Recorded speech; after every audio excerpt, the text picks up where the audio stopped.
OCO, and welcome to the Cherokee Phoenix Breakdown. I am Tyler Thomas, the Executive Editor of the Cherokee Phoenix, and I am honored to be joined today by Cherokee Nation Deputy Attorney General Chrissi Nimmo, as well as Cherokee Nation ICWA Recruitment and Training Supervisor Sally Wilson. Our episode focuses on the Indian Child Welfare Act, as well as the Cherokee Nation's Indian Child Welfare Department. In this episode, we will discuss the Cherokee Nation's efforts in defending ICWA and why its defense is so important to tribal sovereignty and its citizens.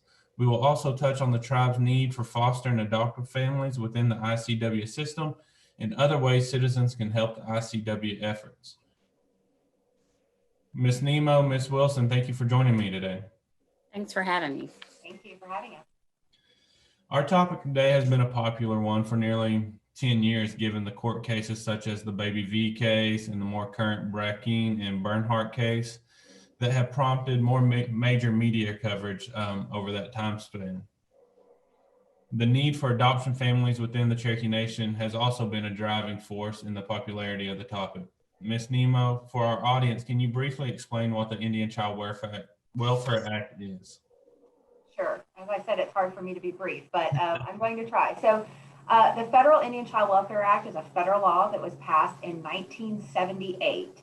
It applies when you have an Indian child involved in a child custody proceeding in state court. A child custody proceeding is defined as a foster care, adoptive, pre-adoptive, or termination of parental rights case. Quickly, it does not apply when two biological parents are disputing custody of a child. So divorce and paternity actions between two biological parents is not covered by ICWA, and the tribe can't be involved. But just about any other time that you may have a state case involving an Indian child, ICWA applies, and it gives the tribe the right to be involved in those cases. What ICWA is at its very first and at its core is a family preservation law. ICWA is designed first to keep children in their home with their parents. And if they can't safely be in their home with their parents, it was designed to make sure that they're placed in a family or tribal home. And it also gives the tribe a right to be involved in those state court cases. So under ICWA, tribes have a right to notice if one of their children is involved in a case. They have a right to intervene, to participate in that case, and also a right to seek transfer to tribal court. Really quickly, I don't want to get into all of the nitty-gritty details, but I've said Indian child several times, and it's important that we talk about what that is. There's a definition in ICWA, and an Indian child is either a child who is enrolled in a federally recognized tribe, or a child who is eligible for enrollment in a federally recognized tribe and has a parent enrolled in a federally recognized tribe. And for federal ICWA to kick in state court and for the tribes to be noticed and all of those things, the kid has to meet one of those definitions. Okay. We oftentimes will get cases where maybe mom or dad aren't enrolled, but grandma is and child's eligible. That's not technically an ICWA case, but oftentimes we can get the parent or the child enrolled pretty quickly, and we still get notification from states on those cases. But if someone just believes themselves to be Cherokee, that is not enough to make ICWA apply in those cases. It hinges upon enrollment by either the child or the parent in a tribe. And when we talk about some of those cases later, I'll talk about why that's important. Okay. Ms. Wilson, can you give us a breakdown on the mission and purpose of the Cherokee Nation Indian Child Welfare Department, as well as how it kind of relates or falls under that ICWA? Sure. Our mission statement clearly states protecting our tribe's future one child at a time. And we do that through as Chrissi said, once we get legal notice, then depending on where that child's located is how we will work that case. We work cases through our tribal court where children have been removed on tribal land. That could be our hospitals or one of our housing groups that is on tribal land. If the child is removed through the state of Oklahoma, then that would be in our state court and permanency group, and we will get involved that way. They have a primary worker, which is through the state, and we will be the secondary worker. We also work cases outside of our reservation. Those are in Oklahoma, all the way across the United States. And so we have workers that will be assigned to that as well. Ms. Nimmo, it's very apparent that this Indian Child Welfare Act is extremely important to the Cherokee Nation, as well as other tribes in Indian country. Why is it so important to Native governments? A couple of reasons. The first thing I always say, I always say I think ICWA is the most important federal Indian law that there is, because if we can't protect our children and keep them connected to and a part of our tribe, if children can be taken away from tribes, what can't be taken away, right? All of the other things that are really important to tribes that we worry about, our land, our resources, our legal rights, also all very, very important things. But ICWA protects the most important things to tribes, which is our future. If we don't have kids to continue on the tribe, we're not going to have a tribe. And I always talk about, Cherokee Nation, we're the largest tribe that there is. So although we are still very, very concerned, it doesn't have as big of an impact on us as it may on some smaller tribes. I mean, we've got federally recognized tribes in this country that only have, a couple of hundred members. And if those tribes don't have their children, I mean, we are still in a time that tribes could be extinct just because children are taken away from them and they're not able to not only learn about their tribe, but to truly be a part of it, to be a member, to be a future elected leader. And but ICWA is important to the largest tribe and the smallest tribe in the country. It is also it is the one area, I think, across Indian country where tribes are 100% unified in the same position. You see lots of other areas of, especially federal Indian law, that depending on what is important to tribes and where they're located, that you sometimes have tribes differ on their support of certain federal legislation and federal positions and that type of thing. But as we've gone through these cases, the Big Veronica case, the Brackeen case, the Cherokee Nation's been involved, we see that ICWA is the one area that there is a complete and total 100% support from all of Indian country to not only protecting and defending, but continuing to strengthen ICWA. Mm-hmm. The other thing, and I'll talk about it, I think, a little bit more, but ICWA has been an area where this idea that being an Indian is based on race and not political status has been repeatedly raised in the last several years. And if that idea is allowed to take hold in ICWA, it's possible that it could take hold in other areas of federal Indian law. So this idea of defining an Indian child by membership in a tribe and not by racial or, heritage status is really, really important, not only in ICWA, but in all of federal Indian law. Ms. Wilson, how many children and families does the tribe's ICW department serve annually? So that's a really good question, because there's an ebb and flow in that. Since I've been doing recruitment for about 7 years, we've not had a real consistent number. It varies from anywhere between 15 to 2,000 in those past years. So there is an ebb and flow. There's no definitive answer on that. And that's just the ones that we receive notice on. I would suspect that there's children that we don't receive notice on that are eligible to have Indian child welfare to be involved in their cases. Okay. Switching topics a little bit, we're going to talk about the status of ICWA in Indian country and the United States. Ms. Nimmo, we mentioned some of those more noteworthy cases at the beginning of the conversation. Can you elaborate on those cases and the tribe's efforts in general in defending ICWA? Sure. I'll talk about the Big Veronica case a little bit first. It was kind of my first big ICWA case, and it was definitely a big one. One of the things that we saw in the Baby Veronica case, and then we've seen it many times since then, and in other cases as well as Brackeen, is this narrative kind of in the general population about what ICWA is and is not. And one of the narratives that was developed kind of by the opposition in the Veronica case that we've now seen in several other kind of national cases is this narrative that you have an Indian child who's going to be removed from the only home they've ever known simply because they have Indian blood. And it was very effective, kind of in the national mainstream media, because people were like, well, why should Indian children be treated differently? And we had to do a lot of education, and we're still doing. I mean, this type of stuff today is still really, really important for people to understand why we have ICWA, why tribes as governments should have a role in what happens to their children in the same way that the states in the United States have a role in, cases involving their children.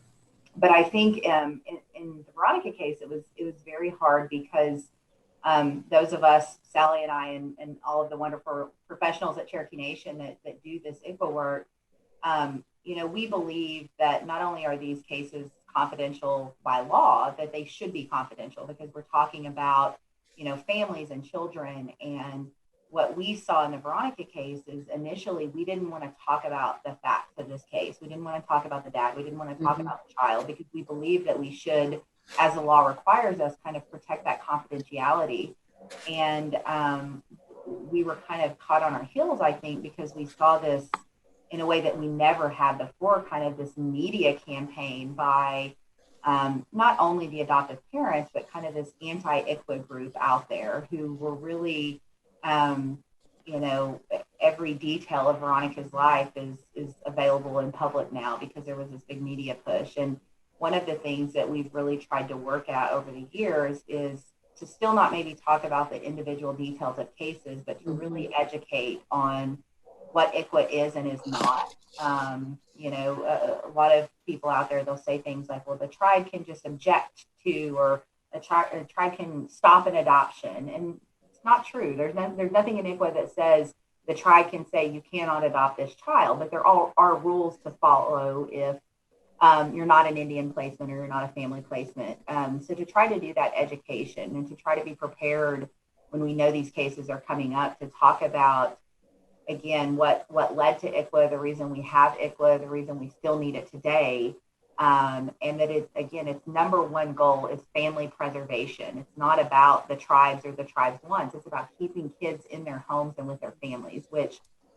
when you say it that way, who could argue that that's not a really, really important thing for all children? Yeah. The other issue that kind of first reared its head in Veronica and then has become a central issue in the Brackeen case is this idea that because a kid might have some Indian blood, that they are treated very differently. And again, it's simply not true, and it's not what ICWA means, but that's a good 2 or 3 second soundbite. And what we have seen in the Brackeen case, and this was mentioned in the Veronica case, it wasn't a core argument. There was some dicta in the Supreme Court case that kind of gave support to this idea that there were equal protection concerns about the Indian Child Welfare Act. Under the United States Constitution, you can't treat people differently based on race. And so the Brackeen case was this attack on ICWA as a whole, saying that the law was unconstitutional because it treated Indian children different because of their race. And fortunately, even though we did lose a few points in the Brackeen case, that issue was definitively that it was not race-based, that it was based on a child's political status, membership in a federally recognized tribe, which has a political connection to the United States government. So although we weren't pleased with the entire outcome of the Brackeen case, it is important to note that the court upheld ICWA on those equal protection challenges and found the same way that every court has found up until this point that an Indian child is not an Indian child because they are racially Indian. They're Indian because they are either a member of or they're eligible for membership in a federally recognized tribe. So it's important. Unfortunately, I think we will continue to see challenges to ICWA on that very specific issue. And back to what I talked about earlier, the reason it's so important to defend it, not only for the purpose of ICWA, but for all federal Indian law, because if if a court can find that Indian children are treated differently because of their race, it's not a huge jump for them to find that, tribes' ability to protect their land and natural resources and water and all of those things and laws that allow those could also arguably be race-based if this idea were to ever get traction in federal courts. So I think that's one of the reasons that you see, and we've got the Brackeen decision from the Fifth Circuit. We don't know exactly what's going to happen with that yet. I think we'll probably see one or more parties try to go to the United States Supreme Court with this case. And I think just like we did in the Veronica case, we'll just see an outpouring of support, both legal and educational and financial from tribes across the country, because they understand first how important ICWA is as it stands alone, but also how important ICWA is in the grand scheme of federal Indian law and what, sovereignty legally means in this country. How does McGirt or the Hogner cases concerning criminal jurisdiction have any effect on the ICW or Indian Child Welfare Act or the tribe's ICW department? If it doesn't, could you speak to if it could have future effects or anything of that nature? Well, it does, and we've already done some work on this. So part of ICWA that I didn't talk about earlier is the federal ICWA says that tribes have exclusive jurisdiction of all Indian children on their reservation. And it uses the definition, the same definition that the Major Crimes Act, it actually references the Major Crimes Act. So absent some type of agreement, what that means is if Cherokee Nation is a reservation, the state of Oklahoma doesn't have any jurisdiction over foster care, adoption, guardianship, not just of Cherokee children, but of all Indian children on the reservation. Fortunately for, I think, all of us, ICWA also contains a provision that allows tribes and states to enter into agreements regarding jurisdiction of Indian children on the reservation. So early last fall or late last summer, August, September of 2000, the 5 tribes in the state of Oklahoma worked on called an intergovernmental cooperative agreement that continued to share jurisdiction with the state of Oklahoma for Indian children with some additional protections. And, I hope that we will eventually get to the point that our tribal case load grows and we are handling more of these cases ourselves. But, we were talking about hundreds and hundreds of cases that overnight could have been in the sole jurisdiction of the tribe and not the state. And, we understand that could have disrupted parent progress in cases. It could have disrupted placements of children. So the 5 tribes in the state really worked hard together, and we came up with these agreements that allows the state to continue to exercise concurrent jurisdiction, but it puts some heightened notices. For example, the state is supposed to notify the tribe prior to filing a petition for custody. So if the tribe wants that case in tribal court, they can go file it in tribal court instead.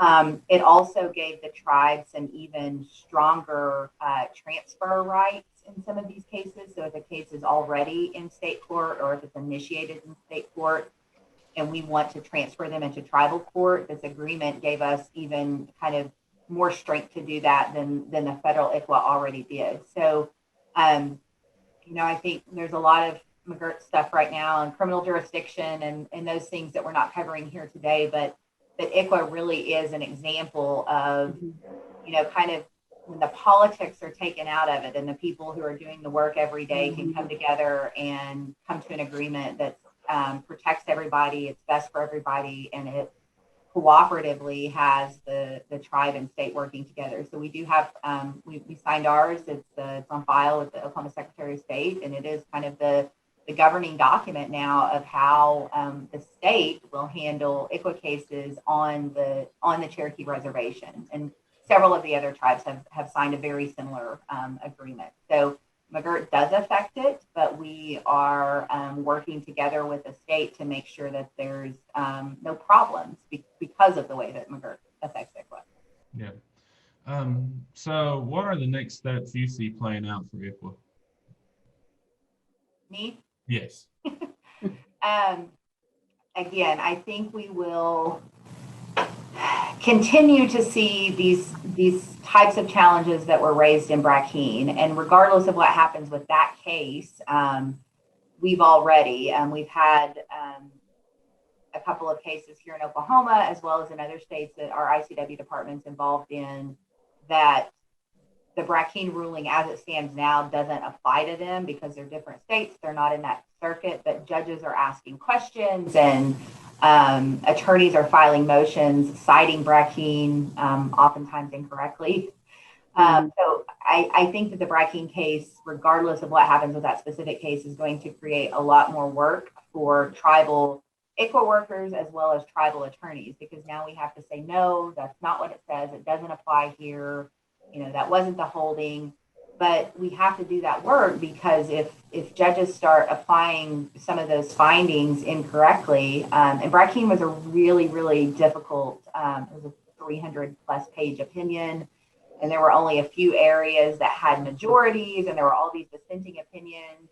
So if you wanted to find a couple of sentences to say something like bad about ICWA and put it in a brief, you could easily do that. And then it, probably, unfortunately, oftentimes left up to the tribes to unpack that and say, no, that's not what it says. This is what it actually says. The other thing that I think we may see, one of the things that we lost on Brackeen was the Fifth Circuit said that Brackeen unconstitutionally required the state to carry out certain federal responsibilities in violation of the term anti-commandeering. And so what the federal court said was this federal law requires state actors to do certain things. What we've seen over the years are state ICWAs, so individual states enacting state law that mirror or sometimes even further protect Indian children in the state. For example, in Oklahoma, there's some increased notice provisions in the Oklahoma Indian Child Welfare Act.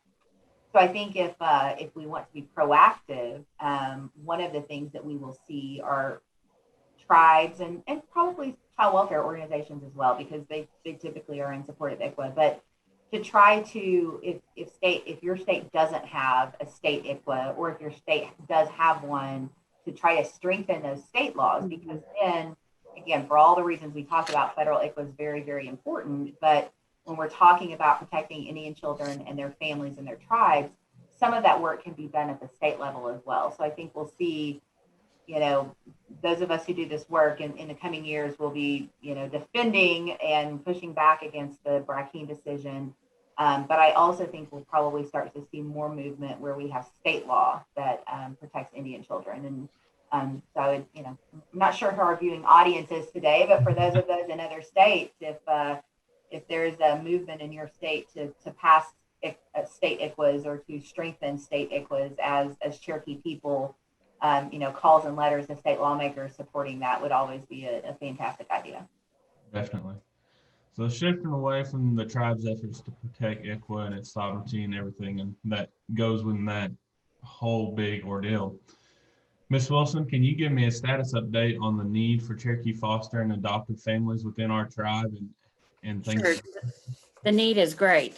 We have, like I said, we have around right now about 1,500 children that we're working cases on throughout the United States, with around 700-ish in our reservation area. So that's not even Oklahoma.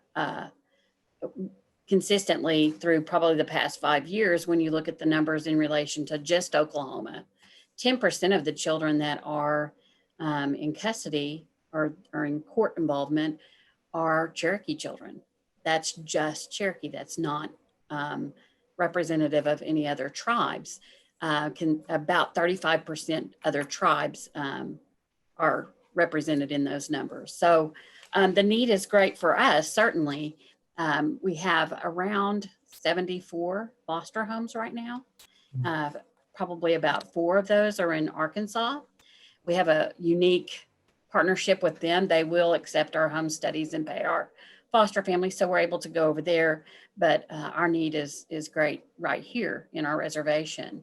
So there is a little bit of a misconception whenever we get inquiries in people, when they see that a need for homes, they will think adoptive. That's what we get. And we have a lot of adoptive families apply. They want to increase their family, or they want to be first-time parents. And so they kind of view us a little bit in the beginning as an adoption agency type thing. So we are constantly educating people the fact that the cases that we work are the pride cases, and the children that are needing homes, we're looking to reunify with their family. So it is something that we have to constantly get the word out there about the need for foster first. I'm not saying that we don't need adoptive homes, but we want to see our children go to Cherokee homes.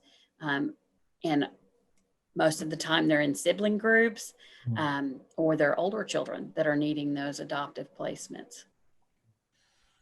How does oh, go ahead, Chrissi. I was going to add, Tyler, Sally was talking about the homes that we Cherokee Nation certify that are Cherokee homes. But Yeah. I do want to add, again, if we've got some at-large folks watching that live in other states, we still need Cherokee foster homes there. And even though the Cherokee Nation may not certify them, if they're interested in being foster homes, being state foster homes, we have kids in custody in every single state. And if they're a Cherokee, if one of the members of the family are a Cherokee citizen, there is going to be a need in that state to have a Cherokee home to place a Cherokee kid in. So, Sally wants to recruit and train as many foster homes as she can, but we also encourage people to contact their Department of Human Services, Family Services, whatever it is in their state, if they're interested in fostering, because we have kids in those states that need Cherokee homes as well. I'm glad you brought that up, Chrissi. We are able to do a certification for our adoptive families that want to adopt out of state, but we ask them to contact us so that we, if they are certified or licensed in their state to foster, contact us so that we can have that list. If a Cherokee child is in custody, then we can say, hey, Susie Elk is in, Washington State in your area and is one of your foster homes. So that helps them to meet their ICWA placement notices, but it also helps our children too. Definitely. So how does the foster adoption system correlate to Cherokee Nation culture, community, family values, and things of that nature? Sure. Whenever we started having just a full-time recruitment unit, one of the things that whenever we were doing our recruitment plan was to look at how we view our children. Going back to what Chrissi was saying about they're our future. But it made me think of a story that was told to me by a friend of mine. Her son was at a photo ID event, and he said, "What does this mean?" Because he's raised traditionally in the Cherokee life ways, and he was kind of foreign to him. So his mom said, "This just says that you belong to Cherokee Nation if you have this photo ID and this card," and thinking that was a good explanation. Mm-hmm. He said, "No, Mom, the tribe belongs to me. Cherokee Nation belongs to me." And that's how we view that with our children. Whatever we have, our language, our culture, our values, they belong to our children. They belong to that next 7 generations. So in recruitment and training, we keep that present. That Digada J. Lee, we belong to one another. That's what makes us unique. That's why we're different.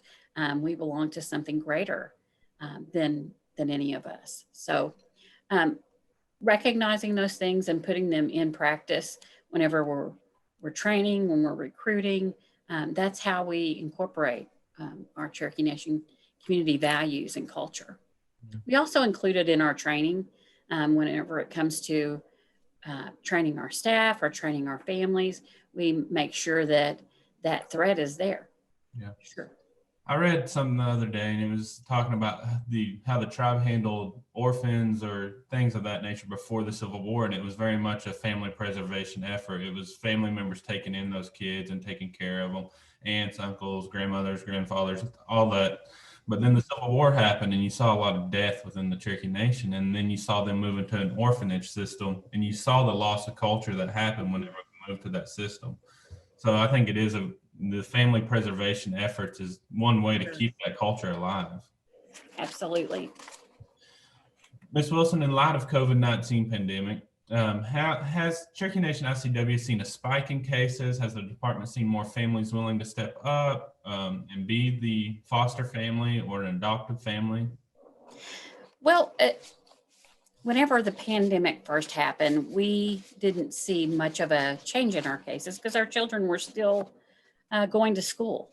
As they were not in school and not in daycares, our numbers went down, and that was concerning to us because we knew that people didn't have eyes on our children. So as they've started coming back to school and daycares, being in places where people have eyes on them, we have seen our cases go up slightly. So I would say that we're pretty on, I mean, sadly, on target to where we were beforehand. So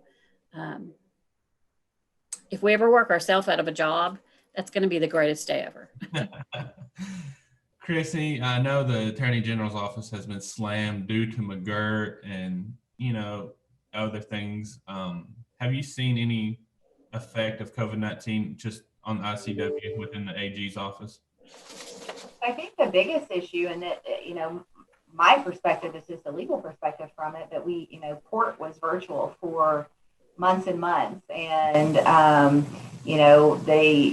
there were lots of concerns in state court cases where kids weren't getting to visit their parents because of COVID concerns. And so, like Sally said, the kids that probably weren't getting an ICAP on them were a concern, but then the kids that were already in the system, a lot of services for parents were on hold, right? So kids come into custody and, if mom and dad have a drug and alcohol issue, they have to do drug and alcohol counseling, they have to go to AA meetings, those kind of things. And so many of those things either stopped or access to them changed. We did a lot of things virtually, but when you're talking about people who are already struggling, with poverty, they may not have electronic devices, they may not have internet. I mean, online court was great, but if you don't have a cell phone with a connection, then you can't get on that. So I think there was a big struggle just in how the entire system was delivered. I would say pre-pandemic,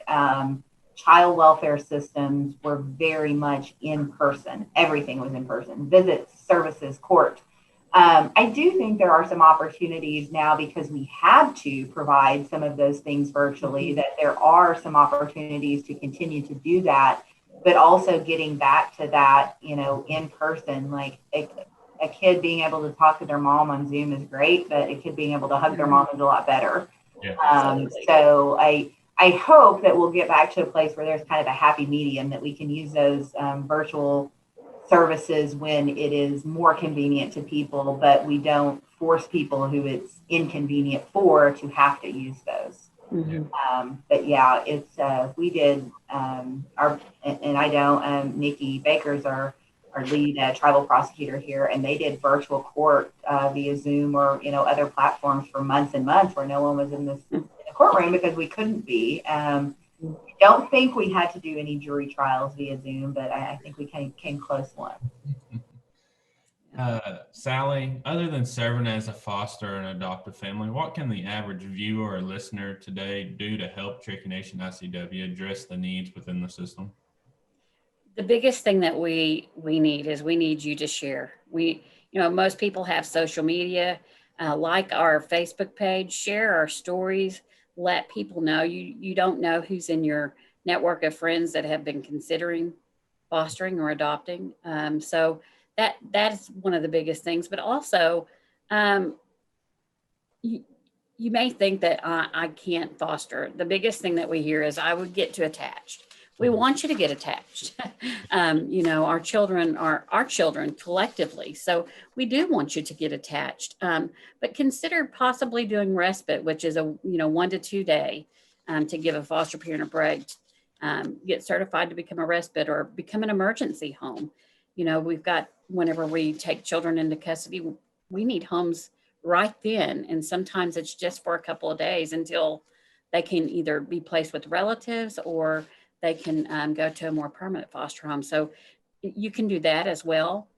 If you are someone that owns a business, help us get our information in your business. Also, if you belong to any civic organizations, we would love to come speak at those, just to help us know what Indian child welfare is, what the purpose of it is, and why it's so important. So those are just a few ways. We take donations sometimes, but it's not, our biggest need right now. Our need right now is homes.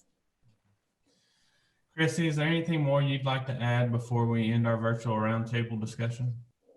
I would just kind of on what Sally just said, sharing information. One of the things I talked about earlier are there's still these myths and misconceptions about what ICWA is and is not, what these cases are and are not. There's a couple for local folks. There's the Oklahoma Indian Child Welfare Association, which is you can be an individual member for $30 or $50 a year, and they do education and information. There's also the National Indian Child Welfare Association that you can become an individual member of. They do lots of training, and those organizations are really important when we do have these big cases because they try to get correct information out there. They have good social media presence where they share, facts versus myth and that kind of thing. And just, not only educating yourself, but educating others. And when you hear someone, well, this kid had to leave because they're Indian, or I can't have displacement because I'm not an Indian, to know, the context behind those types of statements. And again, just the education of why we needed the Indian Child Welfare Act in the first place, of children being removed, boarding schools and adoption projects and family relocation and all of these things that were designed to disconnect Indian children from their culture and their families and their tribes. And now we have ICWA, which is designed to either, maintain or make a new connection. We have kids that, because of some of these policies and how tribes were treated in the past, several generations of their family may have lost connection. But when you're Cherokee, right? You're not a little bit or a lot. If you're a citizen, you're a citizen. And so realizing the importance of ICWA and the importance of continuing to support and defend ICWA. And as Sally said, just sharing information, because you never know who might be like, oh, I could be a foster parent. I never really thought about that before. But if my tribe needs me, maybe I'll take a chance and do it. Yeah. Ms. Wilson, anything to share before we end? I just want to say that I want to kind of just break down some barriers on what foster care is. It is a temporary placement.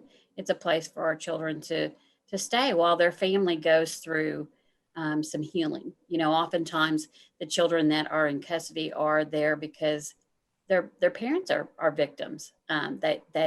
We see an intergenerational trauma among our people and among Native people. That whenever that could, even trickle down through historical trauma as a result of some of those things that had happened to us as a tribal people. So understand that you are literally becoming an agent of healing for this family by being a part of that. And if you truly embrace the fact that not only do we belong to each other, but that we are sacred to each other, that it rings true. Yeah. So,